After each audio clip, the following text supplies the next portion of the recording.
यही फीचर है, मतलब स्ट्रेस का ही फीचर है। कहीं न कहीं दिमाग का स्ट्रेस शरीर को है, काफ़ी सारी बीमारियाँ हैं जैसे इरिटेबल बाउल सिंड्रोम है, किसी को खाना खाते ही पेट खराब हो जाता है। इस तरीके की जो चीज़ें होती है वो सब डायबिटीज़ है, हाइपरटेंशन है, ये स्ट्रेस से रिलेटेड है। जब स्ट्रेस आपकी बॉडी हैंडल नहीं पाई तो उसने डिजीज़ की फॉर्म में उनको कन्वर्ट कर दिया। तो स्ट्रेस ज़रूरी नहीं है कि वो मेंटल तक ही रिलेटेड है, वो आपकी बॉडी को भी अफेक्ट कर सकता है और आपको अल्टीमेटली अपनी बॉडी के साथ ही रहना है। इसी शरीर से आपको सारी चीज़ें सीखनी है, इसलिए शरीर को सुरक्षित करना काफ़ी ज़्यादा इम्पोर्टेंट यहाँ पे हो जाता है। अपन ने एक और स्ट्रेस की चीज़ें देखी है। अब दो तरह के स्ट्रेस होते हैं, एक यू स्ट्रेस, एक डिस्ट्रेस। स्ट्रेस ऐसे होते हैं जिनको अपन करते हैं और अपने को कुछ न कुछ फायदा मिलता है। जैसे एग्जाम में अपन पढ़ेंगे तो अपने को डिग्री मिलेगी, मिलेगी।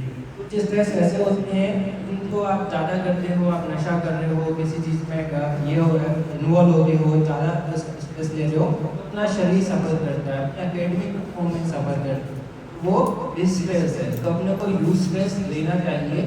अच्छा स्ट्रेस फायदेमंद है बट एक लिमिट में वो होना चाहिए। तो ऐसी यहाँ पे चीज़ें हैं और अपने जो भी हमारे जो कैंडिडेट हैं रिक्वेस्ट करूँगा कि वो बताएं किस चीज़ पे स्ट्रेस हो सकता है। मैं ये नहीं कह रहा हूँ कि आप किस चीज़ से स्ट्रेस है, आप जनरल में बताएं कि पर्सनल स्ट्रेस किस चीज़ से हो सकता है, ताकि एक अच्छा डिस्कशन हो पाएगा। मेरा यहाँ आपको सामने मिलने और बात करने का पर्पस तभी सोल्व हो पाएगा जब आपके माइंड में जो भी चीज़ें वो सामने आएंगी उसको आप एड्रेस देंगे। को इस चीज़ से स्ट्रेस हो सकते हैं, ये सोच के घर परिवार स्कूल किसी भी बात हम पे सकते हैं की कहानी।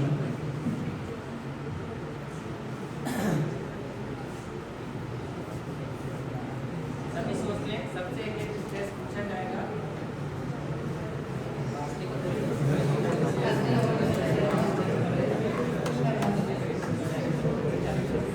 पढ़ाई के लोड की बात की है। पढ़ाई का लोड क्यों होता है? क्योंकि अपन साल भर नहीं पढ़ते। जैसे एग्जाम की डेट आएगी, यूनिवर्सिटी से डेट आएगी, अपन पढ़ना स्टार्ट करते हैं। तो इसलिए हमको अभी से पढ़ना स्टार्ट करना चाहिए, डिसिप्लिन रखना चाहिए। ऐसा भी होता है बच्चों को पढ़ने में टाइम नहीं मिल पा रहा है, अपने को ज़्यादा समय की जरूरत नहीं है, अपने को अपने डिस्ट्रैक्शंस कम करने हैं। कहाँ आप टाइम खराब कर रहे हो, इन एक्टिविटीज़ में आप टाइम खराब कर रहे हो। आपको शाम को मार्केट में घूमना जरूरी नहीं है, यूट्यूब देखना जरूरी नहीं है, तो दोस्तों से पूरे घंटे घंटे बात करना जरूरी नहीं है। इन चीज़ों को काट करोगे ऑटोमेटिकली टाइम बचेगा। तो ये शिकायत बिल्कुल नहीं आएगी कि टाइम नहीं मिलता है। अपने को we don't need more time, we need reduce distractions. काफ़ी अच्छी चीज़ इन्होंने बोली है कि ये एक बार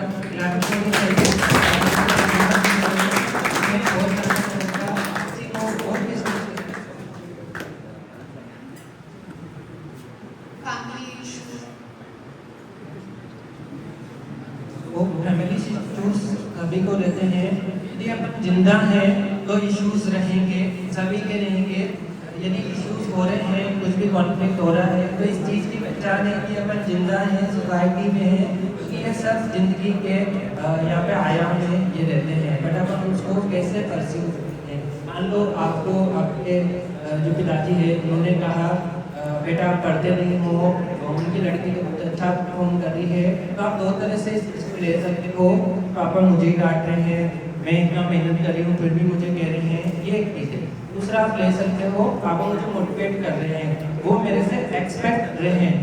एक्सपेक्ट उसी से किया जाता है जिसमें कैपेबिलिटी होती है, जिस पर उनकी कोई न कोई महत्वाकांक्षाएं होती है। तो आप जो भी आपके दिमाग में आए ना, दो चीज़ें आएंगी, किसी भी चीज़ एक नेगेटिव आएगी, पॉजिटिव आएगी। एक पेपर में उस चीज़ को अपने पोर्टफोलियो में एक नेगेटिव एक पॉजिटिव, नेगेटिव पे क्रॉस लगाओ, पॉजिटिव पे टिक करो, अपने आप ही आप आगे बढ़ोगे। क्योंकि इसका जो अपने कंट्रोल में ना, अपने कंट्रोल में क्या है, अपनी थॉट्स, अपना एक्शन। क्या दूसरे की थॉट अपने कंट्रोल में है? नहीं। दूसरे का अपने कंट्रोल में है? नहीं। तो अपन दूसरों की बातें क्यों करें? अपन कई बार प्रॉब्लम से बात करते हैं, अपन यहीं भी बात कर सकते हैं। हमारी ऐसी क्लास नहीं होती है, IIT में जो ऐसी क्लास होती है, अपन ऐसी बातें क्यों कर रहे हैं? अपन प्रॉब्लम्स पे बात करें, अपन सोल्यूशन पे बात करें ना। अपन यहाँ बैठ के भी IIT वाली किताबें देख सकते हैं, यूट्यूब से सीख सकते हैं, हैं, चैट जीपीटी पर कोडिंग सीख सकते हो या नहीं सीख सकते। अस्ट्रा प्रॉम्प्ट तो आपको सिखाएगा कोडिंग को, अपन कर सकते हैं। तो अपने ऊपर है कि अपन उसका कौन सा पार्ट परस्यू करते हैं। तो आप पेन पेपर पे लिखेंगे नेगेटिव देन पॉजिटिव, पॉजिटिव टिक करेंगे। और जो भी चीजें मैं सिखा रहा हूँ उसको कभी भी माइंड में एक्सरसाइज नहीं करेंगे, पेन एंड पेपर पे टिक करेंगे। हाथ से एक हैबिट बना लीजिए, हमेशा अपने पास एक पेन रहेगा, एक पेपर रहेगा। क्लियर? क्या रहेगा हमारे पास? पेन और पेपर।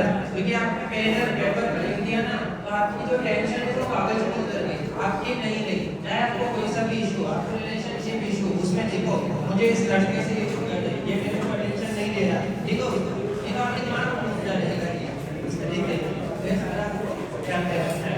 मैं आगे पूछना चाहूँगा भैयाओं से।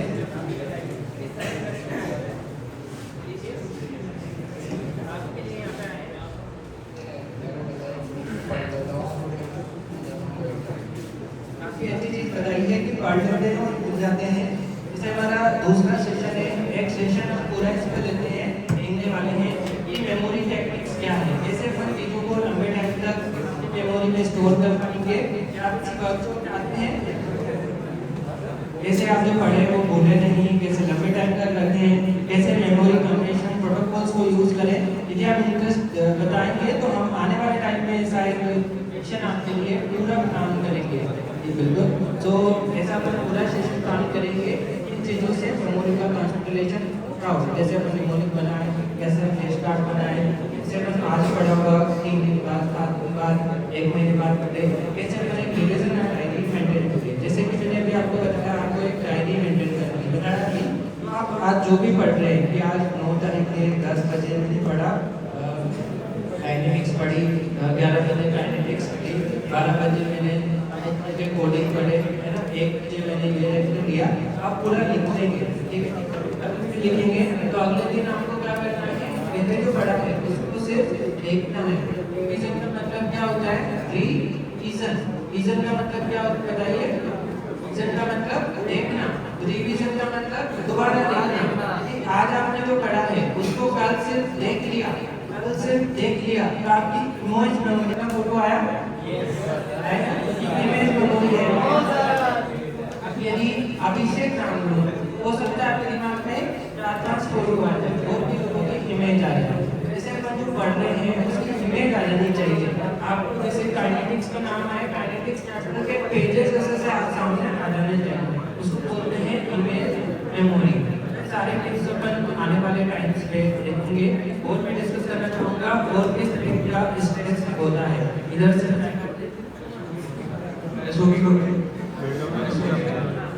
उन्होंने बताया कि पैसों की कमी रहती है, तो पैसे नहीं मिलते हैं, कोई जॉब नहीं है और हमारे खर्चे बहुत हैं, हमको आईफोन रखना है, दोस्तों को गिफ्ट देना है, काफ़ी सारी चीज़ें ऐसी रहती है, सब इम्प्रेस भी करना है किसी को, तो सबके लिए पैसों की जरूरत रहती है।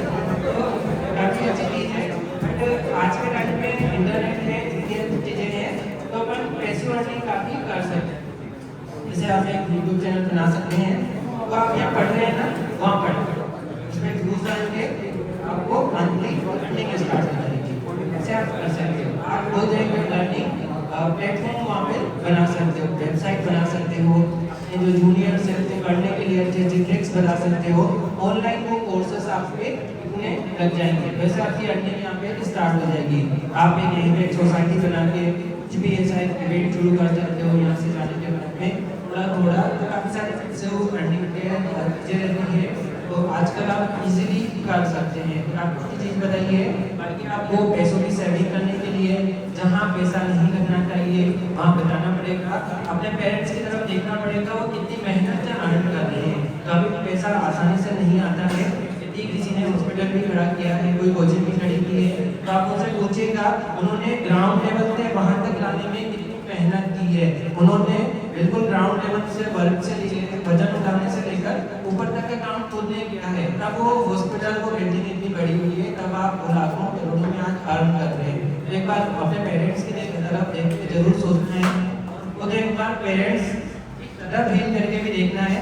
आपके बच्चे होंगे और आपका ऐसे तरह से बिगाड़ेंगे तो आपको कैसा लगता है? एक बार सोचेंगे, थोड़ा इमेजिन करेंगे, कभी अपने पैसों को गलत जगह इन्वेस्ट नहीं करेंगे। ना अपने को मिलना है, कपड़े मिल रहे हैं, फूड्स मिल रही है और तो क्या करेंगे? इधर से बताएंगे कौन सा स्ट्रेस हो सकता है? कोई स्ट्रेस नहीं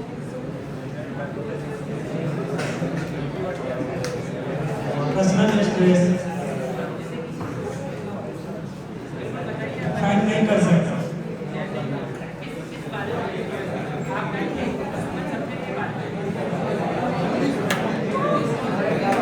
बातें नहीं करेंगे, अपने आखिरी बात में कुछ पूछना हो, उसके बाद अपन टीचर की बात को स्टार्ट करेंगे।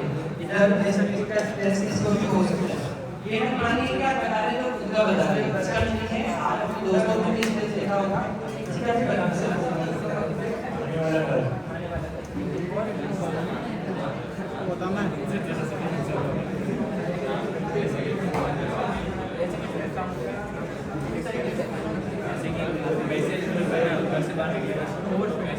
वैसे घर पे देखिए हैबिट हो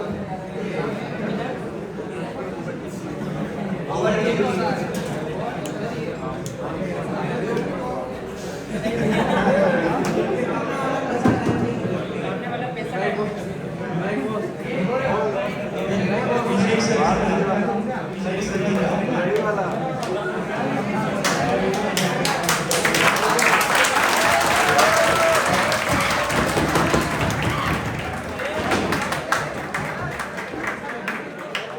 पैसा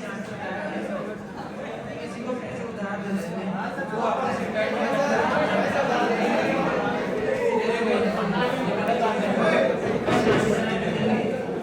यहाँ पे यही है कि अपना डिसिप्लिन होना जरूरी है कि पैसे अपन ने अपने लिए अर्न किए हैं। मेरे किसी की लाइफ पेंडिंग इमरजेंसी है, हॉस्पिटल में एडमिट है, ऐसे टाइम में आप उसकी हेल्प कर रहे हैं तो एक अलग चीज है।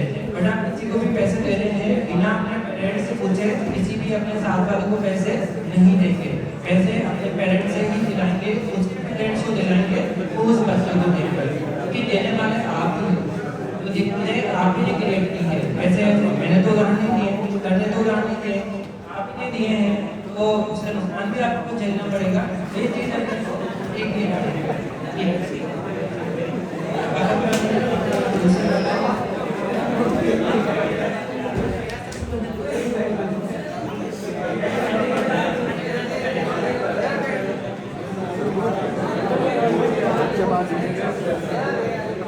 यहाँ पे बताया है कि जैसे लैब होती है, प्रैक्टिकल होती है, उसमें स्ट्रेस हो जाता है। जैसे हम भी पढ़ते थे तो हमसे प्रोजेक्ट्स बनवाते थे, इतनी बड़ी फाइल कैसे बनाएंगे, तो ऐसे कामों में क्या है, प्लीज बात मत कीजिए।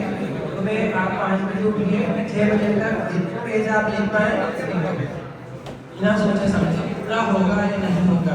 कई बार अपने को स्ट्रेस इसीलिए होता है कि अपन कोई चीज़ स्टार्ट नहीं करें, इसे पढ़ना है तो अपने को 5 साल तक ये लगता रहता है कल पढ़ेंगे कल पढ़ेंगे, कभी किताब खोलते नहीं, किताब इतनी भारी है कैसे पढ़ पाएंगे।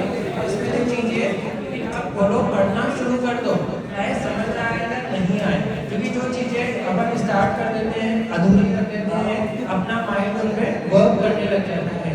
जैसे अभी भी यहाँ से बीच में ही चला जाए, कोई काम आ जाए और फिर छोड़ के आपकी क्लास छोड़ के चला जाएगा, तो मेरे माइंड में रहेगा कि मुझे वहाँ क्लास लेनी थी, सेशन लेना था, चल रहा था, सब बैठे हुए थे।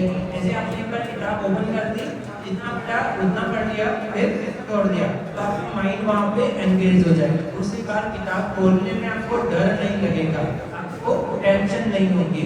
अच्छा, किसी को ऐसे होता है जब भी एग्जाम आते हैं कुछ साथ ऐसे धड़कन बढ़ जाती है, पसीना आने लग जाता है, एकदम से सर दर्द होने लग जाता है, ऐसा होता है किसी को? होता है तो आगे आगे करो। ये जो चीज़ है ये एंजाइटी है, ओवर थिंकिंग है।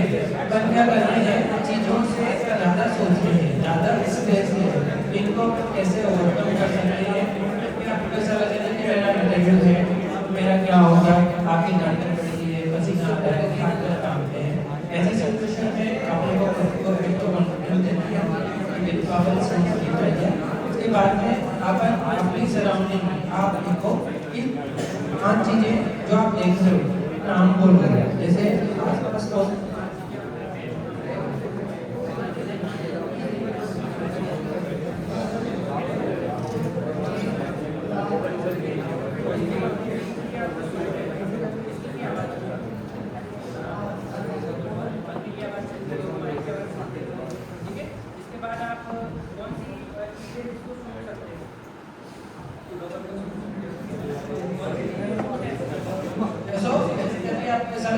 आप खुद से बोलना स्टार्ट करो, कितनी चीज़ें याद रखी है उनके नाम बोलो, कितनी चीज़ें आप सुन सकते हो, कितनी चीज़ें आप सुन सकते हो, कितनी चीज़ें आप टेस्ट कर सकते हो। वैसे आपका माइंड बिल्कुल ही डाइवर्ट वहाँ पे हो जाएगा, तो आपको जो एंजाइटी है ना स्टेट कम हो जाएगी। आप ठंडे पानी से अपना मुंह वॉश कर सकते हो, उससे अपना पैरासिम्पैथेटिक सिस्टम एक्टिवेट हो जाता है।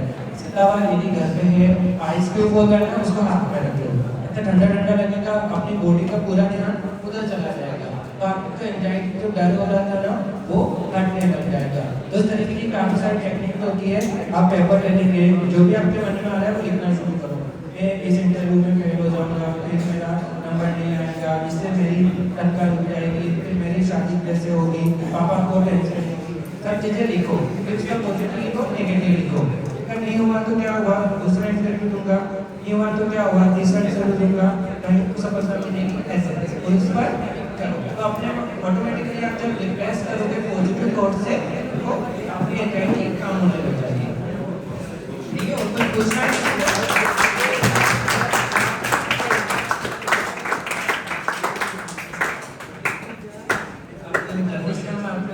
ट्रेनिंग प्रोवाइड कराएंगे, इससे कि आपको पता है, आपको पहले भी सीखा हुआ है, आपके सारा आपको पता है। तो जिन्होंने पहले प्रैक्टिस की थी वो भैया बहन एक बार यहाँ पे